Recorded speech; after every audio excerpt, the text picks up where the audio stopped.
Bismillahirrahmanirrahim. Assalamualaikum warahmatullahi wabarakatuh.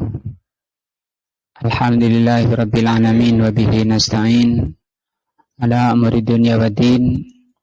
Asyhadu an la ilaha illallah wa asyhadu anna Muhammadan abduhu wa rasuluh. Allahumma shalli ala Muhammadin wa ala alihi wa sahbihi ajmain. Wa ba'du. Pelajaran kita siang ini adalah akidah, atau juga disebut dengan pelajaran keimanan, atau juga disebut dengan pelajaran tauhid. Pelajaran akidah ini atau keimanan dan tauhid ini pelajaran paling penting bagi setiap kita, karena manusia dilihat oleh Allah adalah akidahnya, imannya, tauhidnya.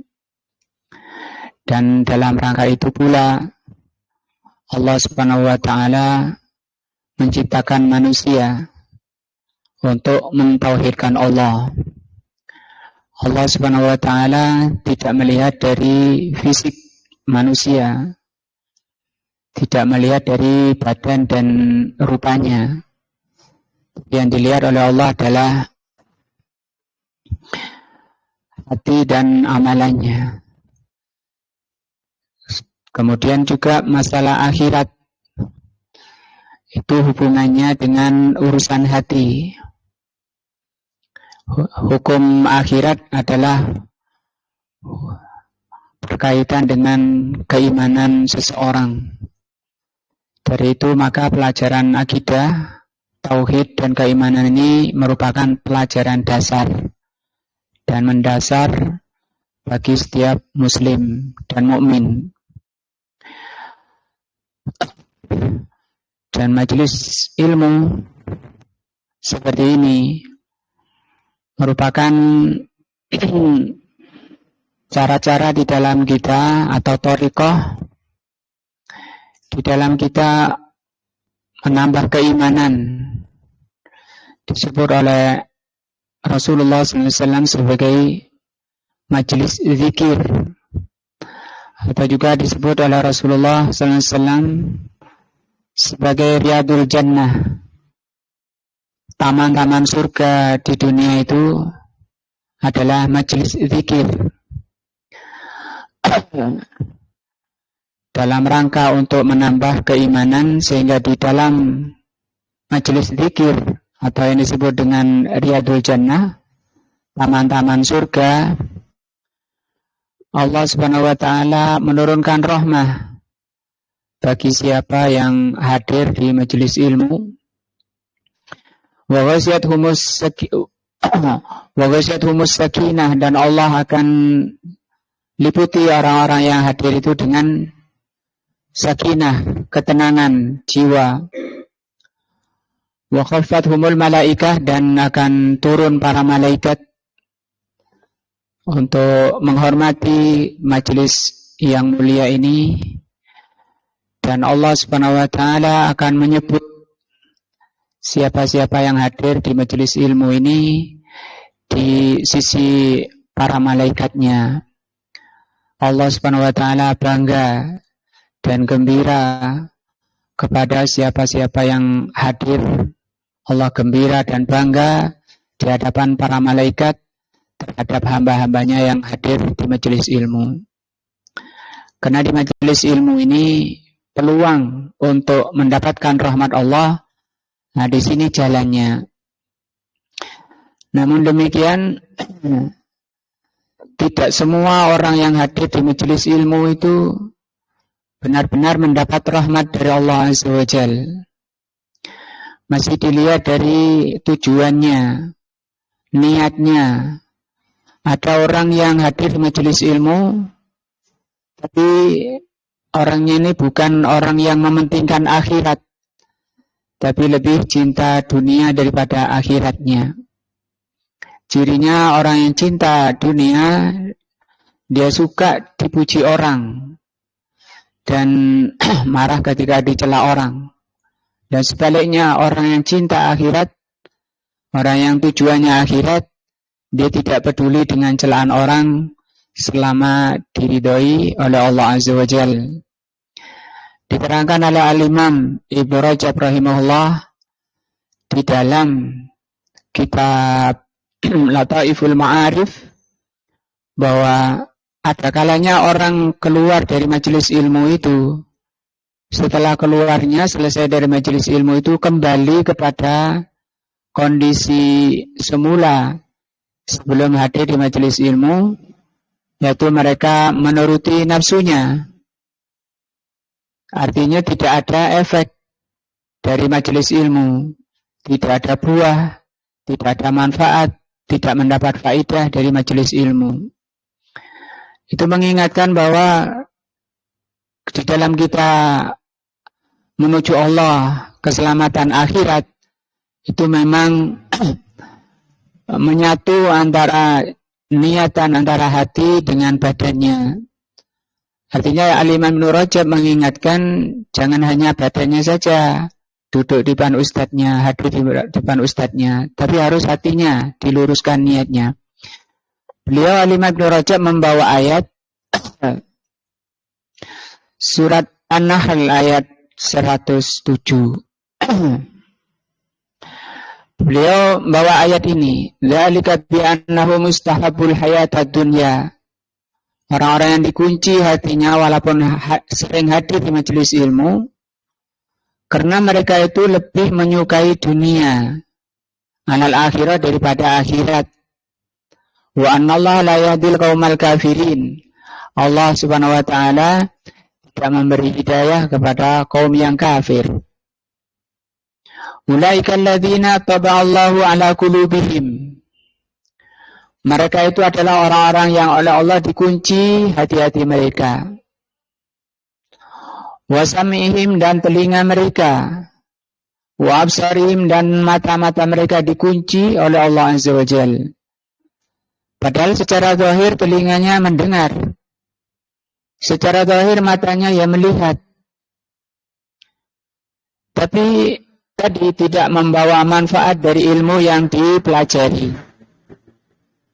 Tidak menambah iman, tidak menambah takwa, tidak menambah kebaikan dunia dan akhiratnya. Dikatakan di sini oleh Allah Azza wa Jalla, wa ulaika humul ghafilun. Mereka itu adalah, mereka ini siapa? Orang yang Allah kunci hatinya. Allah kunci telinga hatinya.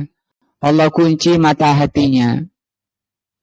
Sehingga lewat dari telinga kanan masuk telinga kiri. Mereka itu adalah orang yang lalai. Orang yang lalai tadi tidak nyatu. Antara badan dan hatinya itu tidak nyatu. Lalai. Maka dari itu karena ngaji, talabul ilm, taklim seperti ini merupakan ibadah. Ibadah besar, merupakan pintu-pintu keselamatan, pintu-pintu kebahagiaan. Dan itu tidak diperoleh kecuali dengan menyatukan hati dan badannya. Orang yang kedua, kata Imam Ibnu Rajab rahimahullah, habis selesai taklim, orang yang mengambil faidah dari ilmunya, ingat tentang akhiratnya, ingat tentang bagaimana nanti di akhiratnya, sehingga dia waspada, semakin hati-hati, terutama tentang bagaimana nasibnya nanti di hadapan Allah, bagaimana dia khawatir kalau sampai dia masuk neraka Allah Azza wa Jalla. Maka ada pengaruh, ada manfaat, ada faedah duduk di majelis ilmu. Hanya saja di sana masih ada dua, sebagaimana hadis Hanzalah yang sudah lalu, bahwa Ketika mereka duduk juga di dalam Ibnu Rajab membawa hadis dari Abu Hurairah radhiyallahu an. Abu Hurairah mengatakan, "Ya Rasulullah, bagaimana kami ini?"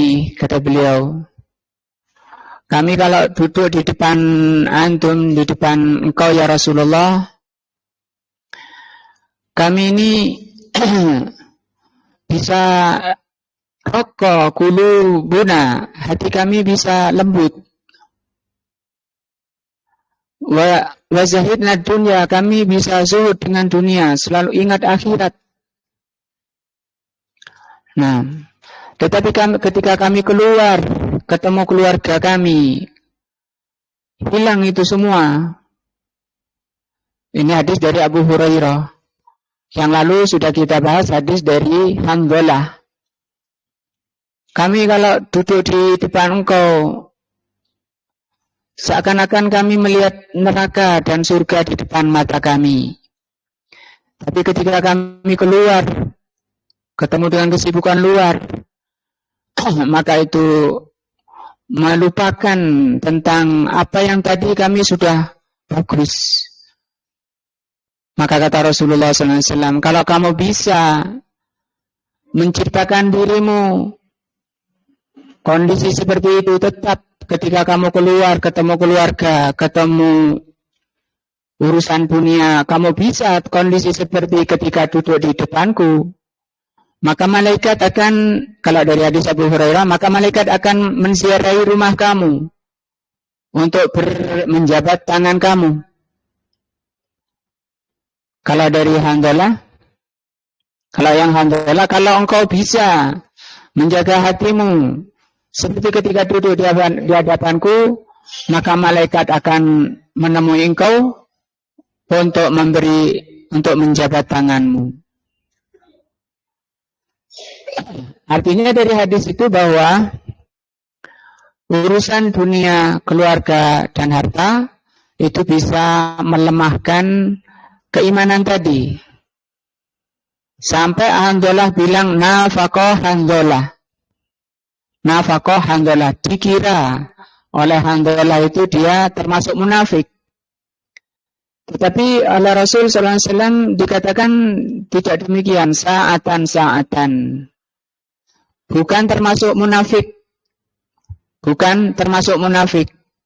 Ketika seorang karena sibuknya majelis ilmu, karena sibuknya dengan urusan keluarga, urusan harta, kemudian menurun ilmunya, mengeras hatinya, itu sudah biasa, artinya manusiawi. Itu yang seperti itu manusiawi. Tetapi tidak baik. Hatinya akan sedih, orangnya akan sedih. Dan kesedihan hati yang dialami Hanzalah dan seterusnya dan lainnya itu dibenarkan oleh Rasulullah, sehingga kesedihan hatinya itu akan mendorong orang itu untuk menghadiri majelis ilmu lagi, untuk kalau HP itu ngecas lagi di majelis ilmu supaya kembali lagi tentang semangatnya, tentang apa yang awalnya difahami. Ada orang yang ketiga, yang terbaik, yaitu ketika ketemu urusan keluarga, keluar dari majelis ilmu, itu stabilitas kondisi hatinya masih tetap terjaga, menunjukkan bahwa ingat kepada akhirat. Itu urusan jiwa, urusan hati, amalan hati, itu adalah perkara yang sangat mulia, sangat tinggi, lebih tinggi dari tadi yang dikira itu munafik. Sehingga ini urusan selalu menjaga stabilitas jiwanya, selalu ingat kepada akhirat, itu adalah perkara yang paling tinggi dari derajat manusia setelah keluar dari majelis ilmu. Nah, maka kita berusaha untuk menjadi orang yang tingkatan ke berapa tadi? Ketiga. Ada apa dia? Yang pertama nggak ada manfaat dari ilmu. Yang kedua ada manfaat, tapi dia sedih. Karena kesibukan dunianya menurunkan kondisi kebaikan hatinya. Yang ketiga, orang yang tetap terjaga. Banyak qaul-qaul dibawakan oleh Imam Ibnu Rajab, ulama qaul-qaul salaf. Dia walaupun jualan misalnya itu secara zahir saja. Badan kami dengan dunia, tapi hati kami tetap bersama Allah. Itu intinya, ringkasnya. Jadi kita sibuk dengan urusan dunia secara zahir dan badan kita itu tetap atas hatinya bersama Allah Azza wa Jal, yang disebut selalu zikrullah. Kata Allah Subhanahu wa taala, ala bidzikrillahi tatmainnul qulub. Hanya dengan mengingat Allah hati akan tetap tenang. Tetap tenang di situ tidak turun. Nah, itu bisa diperoleh dengan cara tadi. Dan itu derajat yang termulia, tingkatan yang keempat tadi. Nah, mudah-mudahan Subhanahu wa ta'ala mengaruniakan rahmahnya, karena itu diperoleh dari majelis ilmu, hidayahnya, taufiknya dari kehadiran kita di majelis ilmu ini. Selanjutnya kita akan baca perkataan beliau di dalam kitab Ushulus Salasah. Yang lalu masih masalah pertama, yaitu selain Allah itu disebut alam. Disebut alam. Alam itu apa? Selain Allah. Kenapa disebut alam? Karena mereka mengerti, paham siapa penciptanya. Kemudian kata Al-Imam Ibnu Katsir, kata Asy rahimahullah, wa ana wahidun min dzalikal alam. Saya ini termasuk salah satu dari alam itu. Kata Asy.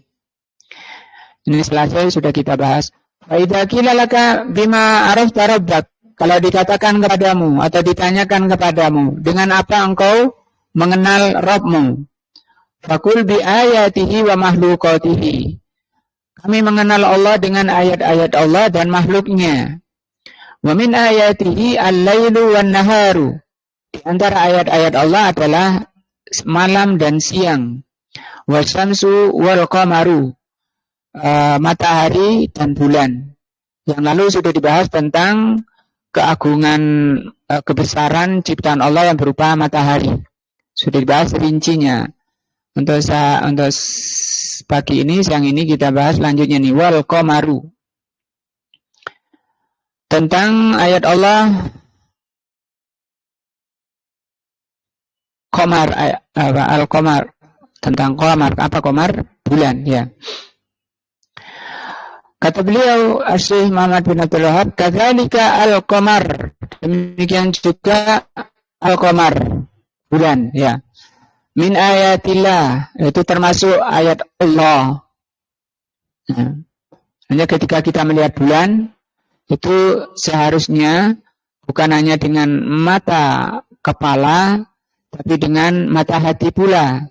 Supaya bukan hanya kagum dengan ciptaan Allah secara zahir, tapi juga menambah iman. Itu yang dituju oleh Allah Azza wa Jalla. Haitsu qaddarahu, ketika Allah Subhanahu wa taala menakdirkan, menetapkan manazila rel. Jadi relnya bulan itu banyak. Nah, likulli lailatin manzilatan, masing-masing setiap malam dia menduduki relnya yang tidak sama dengan bukan rel yang kemarin.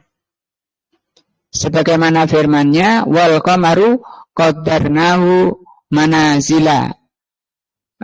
Dan bulan kami tetapkan bulan itu manazila relnya.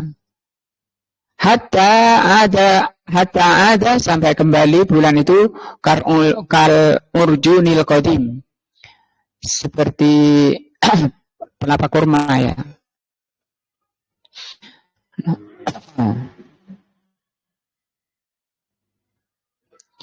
Fahuwa yabdu, maka bulan itu berawal sagiran, asalnya kecil bulan itu. Sumayak baru atau yakburu, kemudian membesar. Ruwaidan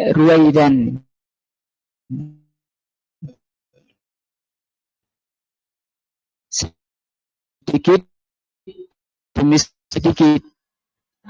Hatta yakmila, sampai sempurna, disebut purnama ya. Suma ya'udu ila naqsi, kemudian kembali berkurang. Wa yashbihu al-insan. Di sini pelajarannya. Bulan itu diantaranya memberi pelajaran tentang keadaan manusia. Demikian juga sama dengan keadaan manusia.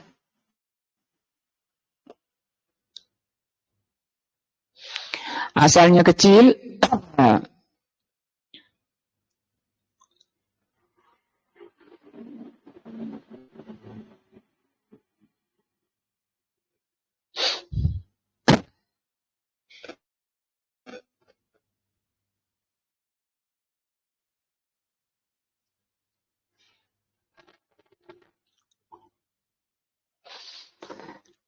yang asalnya kecil manusia itu, atau di sini beliau katakan haitsu annahu yuhlaku min dhafin.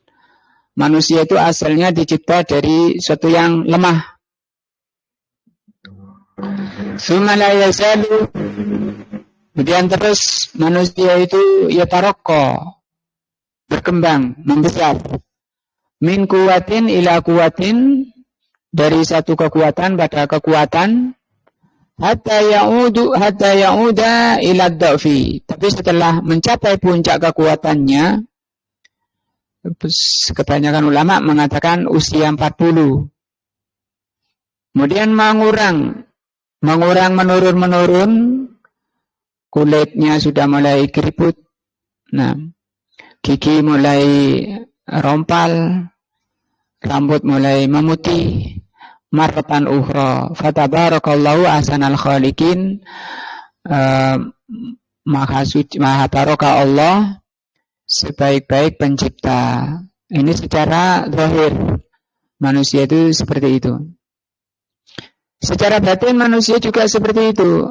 Manusia itu seperti orang alim dibanding dengan orang awam. Dengan orang ahli ibadah yang disebut abid. Al-alim, orang alim dibanding dengan orang ahli ibadah. Orang alimnya itu seperti bulan, sementara ahli ibadah itu seperti bintang. Kalau bintang itu dia menerangi dirinya sendiri. Beda dengan orang alim, dia menerangi dirinya dan yang lainnya, bahkan mencapai bumi cahayanya. Tapi demikian juga cahaya bulan itu ketika kecil ya kecil, ketika besar ya besar. Tergantung dari ilmu yang dipelajari pada manusia. Antara orang yang sering hadir di majelis ilmu dan yang jarang hadir itu tentu beda. Karena Allah itu maha bijaksana dan maha hakim. Nah, kita lihat coba surat Ar-Rum.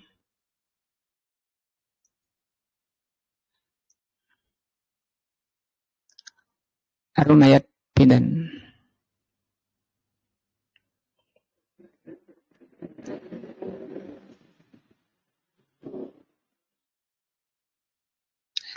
Ya.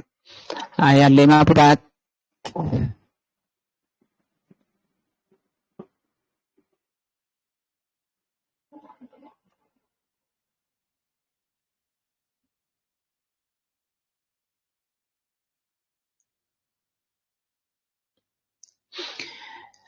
Di sini sama dengan tadi penjelasannya Syekh. Allahul ladzi khalaqakum min dhafin.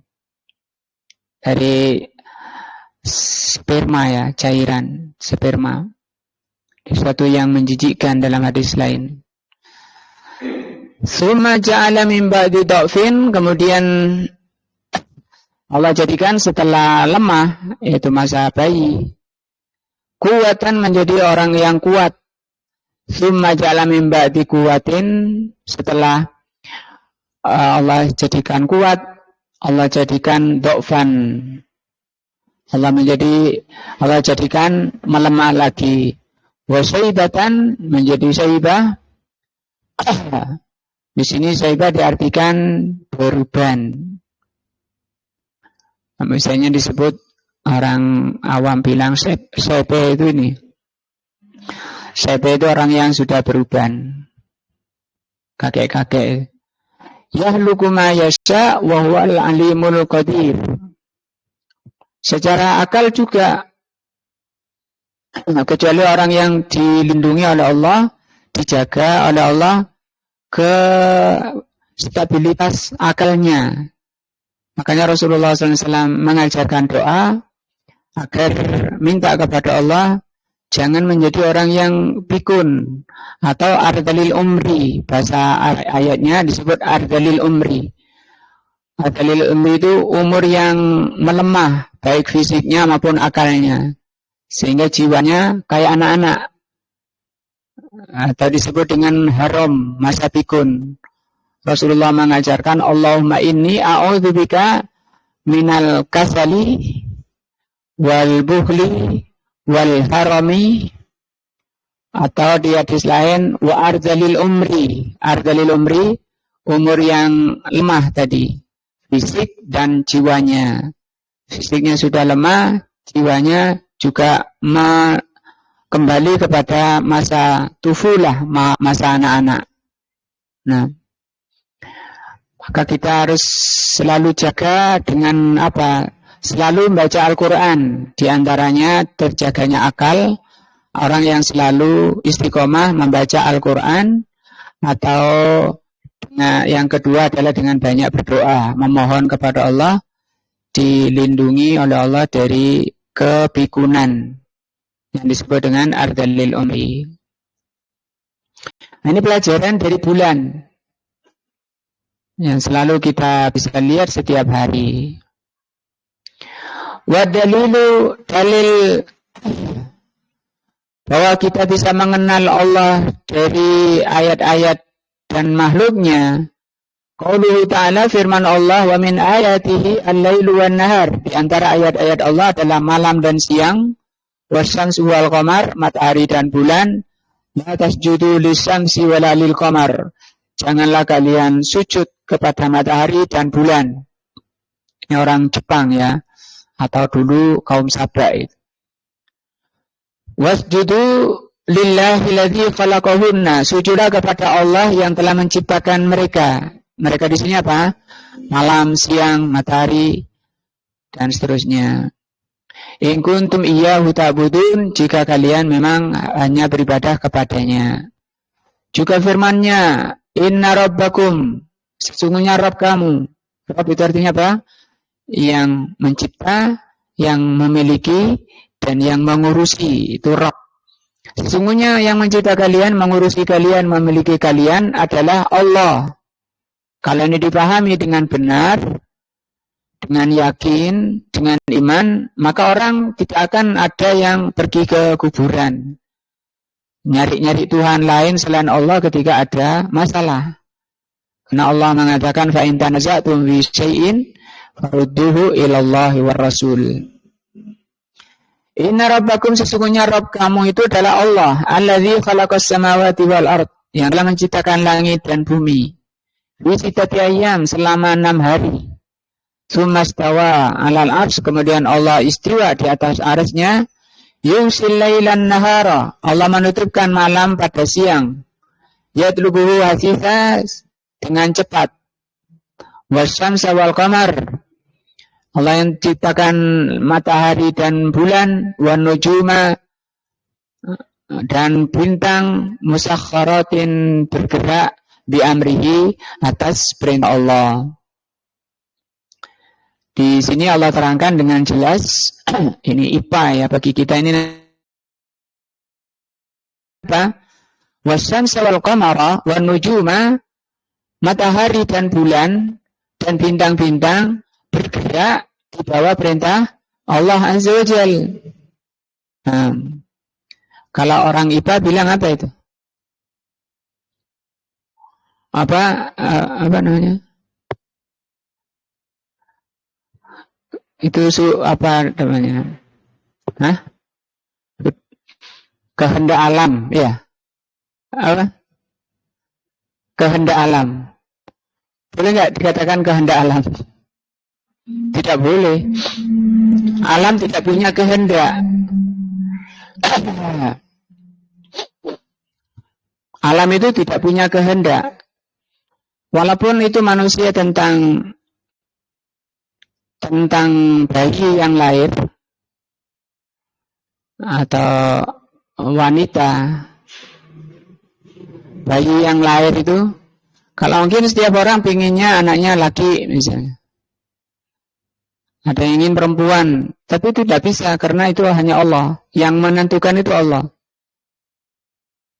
Sehingga manusia, orang perempuan itu, manusia menikah itu ada 4 kemungkinan. Bisa jadi mandul, tidak punya anak. Kemungkinan pertama. Kemungkinan kedua, punya anak laki saja, sesuai dengan takdirnya. Kemungkinan ketiga, punya anak perempuan saja. Kemungkinan keempat, apa? Laki-laki dan perempuan. Ada orang Arab itu pingin punya anak laki-laki, nikah sampai gak punya anak laki-laki, nikah lagi sampai istrinya 4, dicerai yang 1, tambah lagi, ganti lagi, anaknya tetap perempuan, dicerai 1 lagi, ganti lagi, sampai istrinya mencapai 15 perempuan.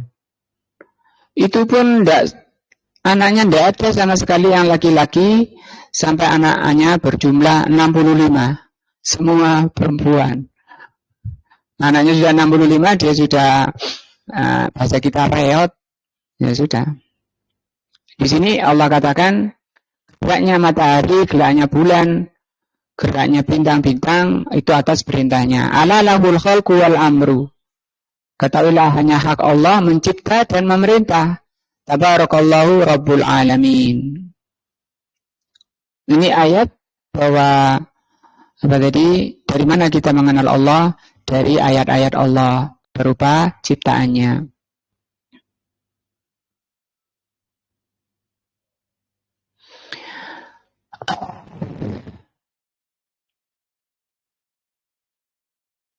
Di sini beliau menci dari Syekh Ibnu Utsaimin, wa qalu ay min al-adillati, di antara ayat ala annallaha khalaqas samawati wal arda, bahwa Allah yang telah mencipta langit-langit, di sini jamak, wal arda, dan bumi.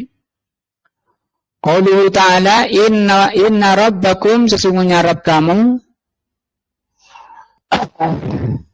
adalah Allah alladzi khalaqas samawati wal arda, yang telah menciptakan langit dan bumi. Ini di dalam Al-Quran Allah ulang perkataan penciptaan langit dan bumi ini. Oleh Allah diulang sampai mencapai sekitar 400 ayat. Karena perkataan Allah, firman Allah tentang dorongan, seruan Allah agar kita ini mau memperhatikan langit dan bumi. Begitu diulang-ulang oleh Allah, tujuannya satu, yaitu mengenal Allah, beriman kepada Allah. Supaya dengan iman itu manusia mau tunduk patuh beribadah hanya kepada Allah. Dengan apa itu diperoleh? Dengan ini, selalu melihat langit dan bumi. Diulang oleh Allah sebanyak 400 kali. Karena ayat Allah ini memperhatikan langit dan bumi ini seperti air. Ketika kita menanam tanaman, itu penyiramannya, menyirami tumbuhan, itu tidak cukup sekali siram. Tapi pengairan itu tetap dibutuhkan supaya tanamannya berkembang baik. Demikian juga hati kita. Itu seperti tanaman, asalnya dari bibitnya, dari kecambahnya. Itu tidak kemudian berhenti penyiraman. Nah, maka orang yang ingin menyiram hatinya agar bertambah, agar berkembang hatinya, keimanannya berkembang, menjadi orang yang kokoh akidahnya, kuat tauhidnya, selalu membaca Al-Quran. Karena Allah berfirman, wa idza tuliyat ayatuhu zadatuhum imana. Ketika dibacakan mereka ayat Allah, bertambah keimanannya. Jadi Al-Quran itu seperti air. Banyak ayat yang menjelaskan seperti itu. Wa fiha min ayatillah, maka di penciptaan langit dan bumi ini di situ banyak ayat Allah. Ayat itu apa artinya? Tanda. Kalau ayat Allah berarti tanda Allah. Sehingga orang ketika mempelajari, mengenal ini kan dengan mata hati. Kata Al-Imam Ibnu Qayyim, ketika kamu melihat langit ke atas, atau melihat bumi dan apa yang ada di bumi dan seisinya, bukan hanya dengan mata kepala saja, tapi dengan mata hati. Karena di situ akan mengenal, orang itu akan kenal Allah dari situ. Akan mengenal Allah sehingga akan mengatakan Subhanallah. Ya. Maha suci Allah. Artinya kenal dengan Allah. Orang yang paling kenal, semakin kenal dengan Allah, akan muncul cintanya kepada Allah. Akan muncul rindunya kepada Allah, sehingga kalau sudah muncul rasa cinta kepada Allah, rasa rindu kepada Allah, dia akan merapat, mendekat, ingin selalu mendekat kepada Allah Azza wa Jal. Berat untuk berpisah, terutama dalam bentuk apa? Salat. Sehingga Rasul mengatakan waju'ilat qurratu aini fis shalah. Allah jadikan penyejuk hatiku, penenang jiwaku itu dengan salat. Di situ berdua dengan Allah, munajat bersama yang dicintai.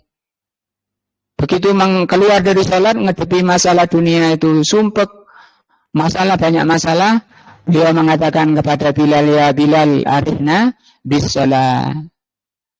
Mari kita tenangkan jiwa kita dengan salat. Menyatu dengan Allah Azza wa Jal, bersatu dengan Allah Azza wa Jal. Kata Rasulullah SAW, anta budallaha ka'annaka tarahu. Engkau beribadah kepada Allah seakan-akan engkau melihat Allah. Apa bisa melihat? Bisa melihat Allah, tapi dengan mata hati, bukan dengan mata kepala. Mata kepala tidak ada yang mampu. Contohnya Nabi Musa tidak mampu. Belum, karena manusia ini dicipta dalam kondisi lemah. Nanti di akhirat, di surga, Allah Subhanahu wa Ta'ala akan memberikan kekuatan 100 kekuatan dunia, sehingga dia mampu untuk melihat Allah, melihat wajah Allah, berbincang-bincang dengan Allah. Nah, tanpa ada penerjemah, langsung dengan Allah Azza wa Jalla.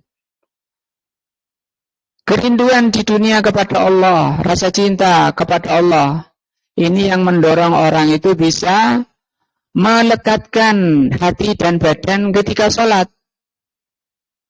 Makanya dari hanya kita melihat langit saja di sini di ayatnya. Banyak ayat suruh lihat langit di surat Al-Mulk, suruh ulang-ulang. Suruh ulang-ulang melihat langit supaya sampai muncul kecintaannya, pengenalannya kepada Allah, sampai betul-betul kenal. Sehingga ketika sudah muncul kecintaannya pada Allah, bisa pengenalannya kepada Allah itu menyatukan hatinya, menyatukan ibadahnya. Sehingga dia akan tenang dalam sholatnya, khusyuk dalam sholatnya. Tidak ingin berpisah dari sholatnya, walaupun badannya harus dikorbankan. Rasulullah sampai bengkak kakinya, tapi tidak berpisah dengan sholat. Sebagaimana kebanyakan kita berat untuk berlama-lama dalam sholat. Kenapa? Karena tidak menyatu.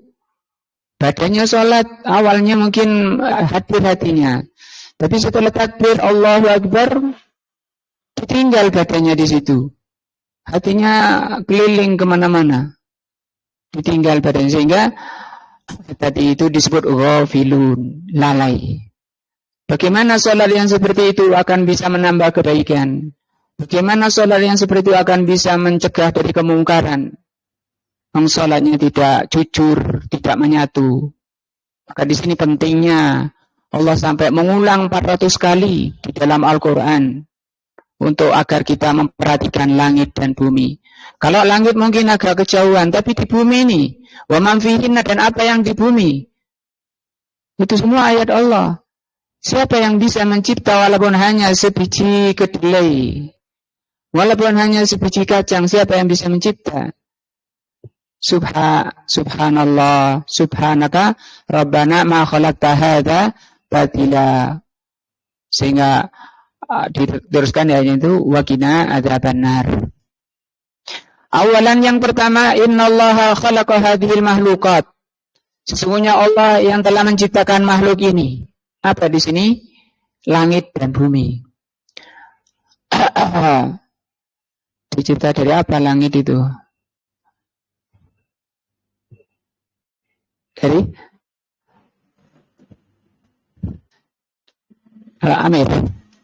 Amir tidur Amir. Mana Amir? Langit dicipta dari Mas Andi. Nah, dicipta dari air ya. Kalau bumi dicipta dari apa bumi? Kalau angin.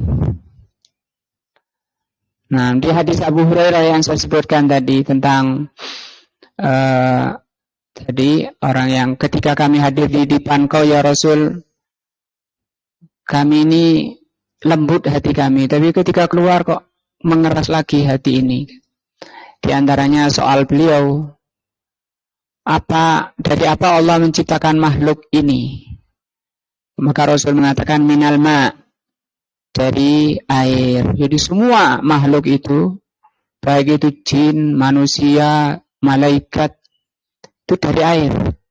Bumi dan semuanya selain Allah ciptanya berasal dari air. Sesungguhnya Allah yang telah menciptakan makhluk yang besar ini fi sittati ayyam, selama 6 hari. Walau syaa, kalau Allah mau, la khalaqaha, Allah bisa bilahdatin, 1 detik saja. Walakinnahu rabatal musabbibati bi asbabiha kama taqtadihi hikmatuhu. Tapi di situ dibuat 6 hari sesuai dengan hikmahnya. Allah ciptakan langit berapa hari? 6 hari ya. Allah tadi dikatakan di ayatnya Allah ciptakan langit dan bumi selama 6 hari. Allah ciptakan langit berapa hari? Pak Ahmad. Berapa Pak Ahmad? 2 hari. Allah ciptakan langit bumi tinggal sisanya berapa? 4 hari. Jadi Allah ciptakan bumi 2 hari. Kemudian ditinggal oleh Allah menciptakan langit. Kemudian Allah sempurnakan 2 hari penciptaan bumi. Tumbuh-tumbuhan, hewan-hewannya, dan seterusnya. Jadi pas 6 hari. Yang kedua, ini menceritakan tentang ayat Allah pada penciptaan langit dan bumi. Annahu istawa 'alal arsy, bahwa Allah itu istawa 'alal arsy. Ai alaihi uluwan khasan bihi. Maksudnya Allah Subhanahu wa taala itu tinggi. Walaupun belum menciptakan langit dan bumi, sebelum menciptakan arsy, itu memang Allah tinggi di atasnya, tinggi di atas. Nah, cuma seringnya istawa orang Indonesia sering berpatokan pada kamus bahasa Indonesia, KBBI ya. Kamus Besar Bahasa Indonesia. Nah, di situ yang diartikan bersemayam, istawa diartikan bersemayam. Sehingga orang membayangkan bersemayam itu orangnya bersila di gua atau semedi. Sehingga di istawa 'alal arsy diartikan Allah itu bersila di atas arsy. Nah, itu yang salah apanya ini jadinya? Kamusnya ya. Padahal makna istiwa di sini adalah ini. Allah itu tinggi di atas arsy-Nya. Bukan berarti Allah itu bergantung kepada arsy. Kama yaliku bijalalihi, sesuai dengan keagungannya, kebesarannya, wa izmatihi, dan keagungannya. Wa hadza unwanu kamalil mulki. Yang namanya tinggi di atas makhluknya itu menunjukkan kesempurnaan kerajaannya, wa sultanihi dan kekuasaannya. Nah, Allah itu di atas, mengatur seluruh makhluknya dari atas. Dan Allah itu Maha tahu secara global maupun secara rinci berapa banyak daun yang jatuh hari ini, walaupun di tengah kegelapan malam. Berapa banyak biji-bijian yang jatuh walaupun di kegelapan malam. Berapa banyak ikan di dasar laut, ikan apa saja namanya, Allah itu Maha tahu secara global maupun rinci. Padahal Allah itu apa? Tinggi di atas arasnya. Menunjukkan bahwa sifat Allah itu meliputi seluruh makhluk. Apapun kalau Allah Subhanahu wa taala dirinya, zatnya itu tinggi di atas arasnya. Nah, sampai Al-Imam bin Hanifah mengatakan barang siapa mengingkari Allah di atas arsy, sungguh dia telah kafir karena bertentangan dengan ayat-ayat di dalam Al-Quran yang jelas mengatakan Ar-Rahman 'alal 'arsy istawa. Allah itu istawa di atas arsy. Nah, dan mereka bingung, loh, arsy itu kan di atas itu kan nisbi, kata mereka. Ketika malam, atas itu yang mana? Karena bumi berputar, kata mereka. Kalau bumi berputar, ketika malam, saya sekarang siang mau mengatakan atas itu sana, tapi ketika malam, saya di bawah. Atas itu mana? Masa luting ke bawah begini. Bikin pusing. Sehingga pusing gini apa? Kira-kira? Apa nih? Teorinya mana yang salah ini? Teori mananya yang salah? Enggak, dari itu yang salah mana teorinya? Bumi berputar. Bumi berputar itu menyelisih nas, menyelisih dalil. Syekh bin Baz rahimahullah punya kitab kecil membantah teori ini.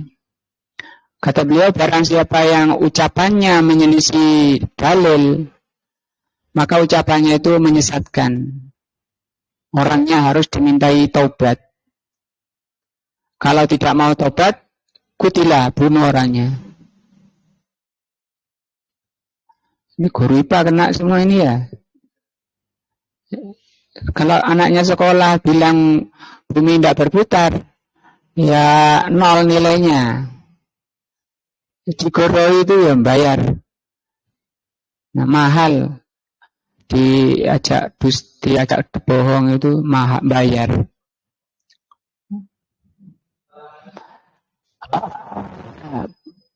Barang siapa yang tidak mau bertobat dibunuh, wa maluhu fai, kata beliau, hartanya itu fai. Apa fai?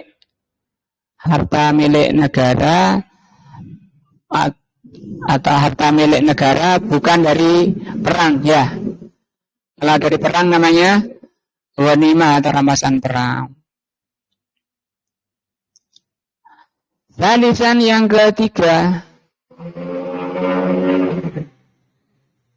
jadi itu salah, tidak benar yang mengatakan bumi itu berputar, itu salah besar, menyelisih nas. Yang ketiga, annahu yughsil laila an-nahara. Allah Subhanahu wa taala menutupkan malam pada siang secara bergantian. Artinya tidak bisa bertemu dua ini, malam dan siang ini enggak bisa ketemu. Malam itu berganti, ketika malam itu siangnya tidak bisa ketemu. Demikian sebaliknya. Demikian juga manusia ini, kata Rasulullah SAW, setiap manusia itu didampingi dua pendamping yang disebut dengan korin.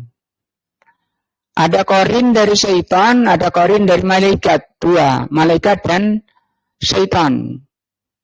Wahuma yata'aqabani. Keduanya, syaitan dan malaikat ini yata'aqab. Yata'aqab itu kayak gini.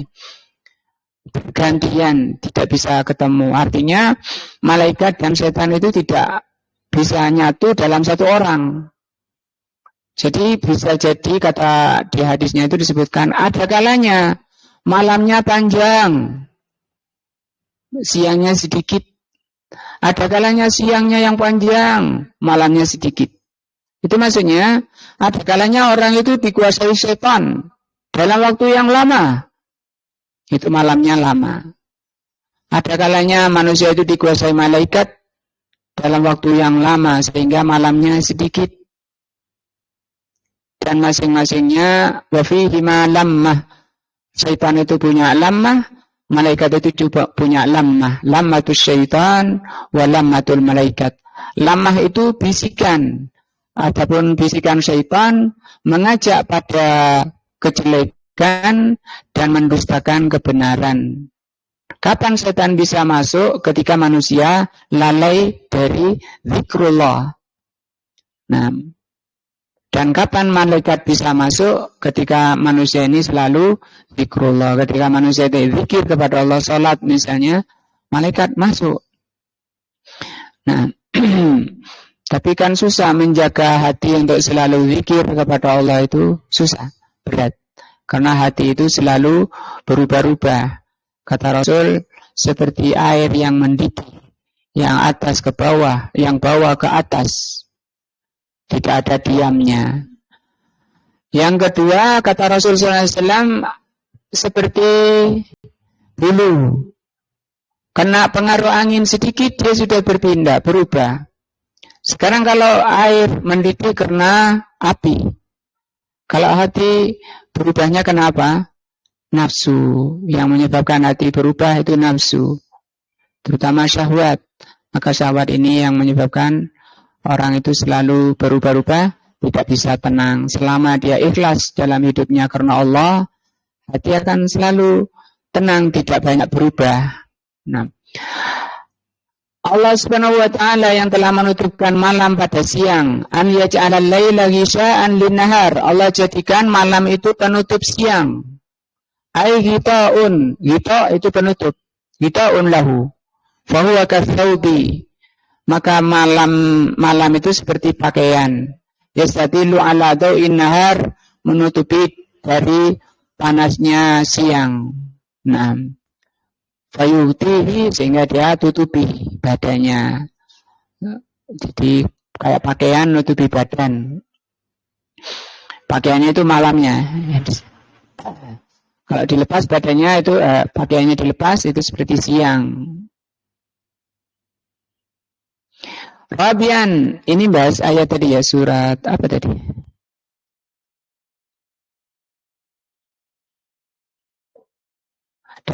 Pertanyaan beliau, dari apa kita mengenal Allah?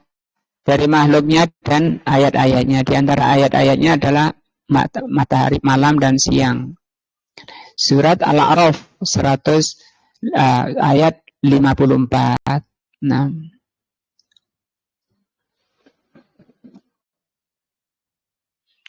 yang keempat, rabi'an annahu, sesungguhnya Allah ja'ala syamsa wal qamara wan nujuma mudlilatun bi amrihi. Ini juga diperhatikan karena ini IPA itu kadang melancangi dari ayat ini. Hanya Allah Azza wa Jal yang telah menjadikan matahari, matahari, bulan dan bintang tunduk biamri pada perintah Allah. Sekarang kalau kita itu kan yang gerak buminya, ya, matahari diam, yang sahih mataharinya yang bergerak, diperintah oleh Allah. Pada di hadis yang sahih, hadis Abu Dzar, ketika matahari tenggelam, ya Abu Dzar, kata Rasul, kemana matahari itu? Abu Dzar mengatakan, Allah wa Rasuluhu a'lam. Allah yang dan Rasulnya yang lebih paham, yang lebih tahu. Dia pergi ke bawah arsy, kata Rasul. Dia bersujud kepada Allah. Dan dia minta izin kepada Allah, apakah besok masih boleh terbit lagi. Nah, Hadis sahih. Ini kan orang yang bikin teori kayak gini, manusia yang nggak ngerti, bukan penciptanya. Walaupun saat tinggi-tingginya terbang, kan masih seberapa dia menguasai alam. Nah, coba di sekolahan, di balik mataharinya yang bergerak, nol nilainya. Masih digoroi bayar. Ya, dibohongi bayar. Bi'amrihi jalla sultani. Semua itu bergerak, matahari, bulan dan bintang bergerak di bawah tunduk dengan perintahnya, maha tinggi kekuasaannya. Ya'murhunna, Allah perintah mereka bima yasha, sesuai dengan perintahnya, limaslahatil ibad, untuk kemaslahatan hambanya. Setiap hari matahari minta izin. Nanti sebentar lagi dia tidak diizinkan lagi oleh Allah untuk terbit. Silakan kamu terbit dari tempat tenggelamnya. Kalau sudah terbit dari tempat tenggelamnya, maka pintu taubat ditutup. Nah, ketika itu manusia, orang-orang Kristen, orang-orang Nasrani masuk Islam. Tapi tidak diterima. Kenapa? Matahari sudah dari barat. Sama dengan ketika ruh sudah ada di kerongkongan. Nah, artinya ketika mereka ini beriman, menyatakan iman setelah lihat dengan mata kepala. Kalau hanya disampaikan secara lisan-lisan, ini tidak percaya. Padahal iman yang sebenarnya bukan yang dari pandangan mata. Sangat yakin yang terbit itu matahari. Sangat iman. Bukan iman. Ya. Itu bukan iman. Tidak disebut iman. Orang yang mengatakan, saya yakin yang terbit tiap hari dari timur itu matahari. Ya, itu bukan iman. Allah mengatakan, innal ladzina amanu alladzina yu'minuna bil ghaibi wa yuqimuna sholata. Ya, orang yang beriman kepada yang ghaib. Nah, itu baru iman. Allah yang mengatakan alladzina yu'minuna bil ghaibi. Nyatanya juga Fir'aun. Setelah yakin akan mati, dia mengatakan amantu bi rabbi Musa wa Harun. Aku beriman kepada Rabbnya Musa dan Harun. Tidak bisa. Nah, khamisan, yang kelima, umumulkihi, meratanya. Umum itu umum, bahasa kita ini sudah jadi bahasa Indonesia. Meratanya kerajaan Allah, wa tamamu sultanihi, sempurnanya kekuasaan Allah. Haitsu kana lahul khalqu, ketika Allah itu yang mencipta satu-satunya, tidak ada pencipta selain Allah. Wal amru, demikian juga memerintah. La li ghairihi, tidak ada selain Allah Subhanahu wa taala yang berhak memerintah ciptaannya. Sadisan, yang ke-6, umum rububiyatihi lil alamin kullihi. Umumnya, meratanya rububiyah Allah. Rububiyah itu meliputi 3 perkara tadi. Mencipta, memiliki, dan mengatur. Mau dibuat di sini hujan, mau dibuat di sini terang, itu Allah semata. Walaupun sampean sudah nancep malik sapu setiap pojok, ditancepi apa Pak Ahmad, lombok merah. Kalau Allah menghendaki hujan, hujan. Dikeluarkan seluruh dukun untuk nerawang. Nerang apa nerawang? Tidak akan bisa. Sehingga orang yang yakin dengan Allah sebagai Rabb-nya, Allah sebagai rububiyahnya, dia tidak akan menoleh kepada selain Allah, tidak akan datangi dukun, dia tidak akan berbuat perkara yang syirik, mencari Tuhan-Tuhan selain Allah. Artinya mentauhidkan Allah Azza wa Jalla dalam tauhid rububiyahnya, yang memiliki, yang mengatur. Itu hanya Allah Subhanahu wa taala. Nah, ini pembahasan pagi siang ini, yaitu bahwa tadi ketika kamu ditanya, dengan apa kamu mengenal Allah? Yaitu dengan ayat-ayatnya dan makhluknya. Ayat Allah ada dua, ayat kauni berupa ciptaannya dan makhluknya. Makhluk juga ciptaan Allah Azza wa Jal. Maka hendaknya kita terus ketika melihat ciptaan-ciptaan Allah, baik langit maupun yang ada di bumi, jangan hanya dengan mata telanjang, mata kepala, tapi juga harus dengan mata hati, supaya darinya muncul keimanannya. Bisa dilihat dalam surat Ali Imran ayat 190 dan seterusnya. Itu dorongan perintah dari Allah agar selalu memperhatikan ciptaan langit dan bumi dan penciptaan apa yang ada di bumi, supaya muncul di situ zikir, selalu zikir kepada Allah dalam setiap keadaannya. Alladzina yadhkurunallaha qiyaman wa qu'udan wa 'ala junubihim wa yatafakkaruna fi khalqis samawati wal ard dan seterusnya. Pertemuan berikutnya akan dibahas oleh beliau war-rabbu huwal ma'bud. Nah, dan Rabb itulah yang ma'bud, yang diibadahi, bukan selainnya. Nah, wallahu a'lam bishawab. Mudah-mudahan menambah ilmu, mudah-mudahan menjadi ilmu yang bermanfaat, bertambah iman kita, bertambah ketakwaan kita, sekaligus semoga menghapus dosa-dosa kita, menggugurkan, merontokkan dari noda-noda hati kita, sehingga kita dikaruniakan oleh Allah hati yang bersih, sehingga kita menghadap Allah dalam keadaan selamat. Allah berfirman, yauma la yanfa'u malun wala banun illa man atallaha biqalbin salim. Pada hari itu tidak bermanfaat lagi harta dan anak-anak kecuali menghadap Allah dengan hati yang salim. Subhanakallahumma bihamdika asyhadu an la ilaha illa anta astaghfiruka wa atubu ilaika. Wassalamualaikum warahmatullahi wabarakatuh.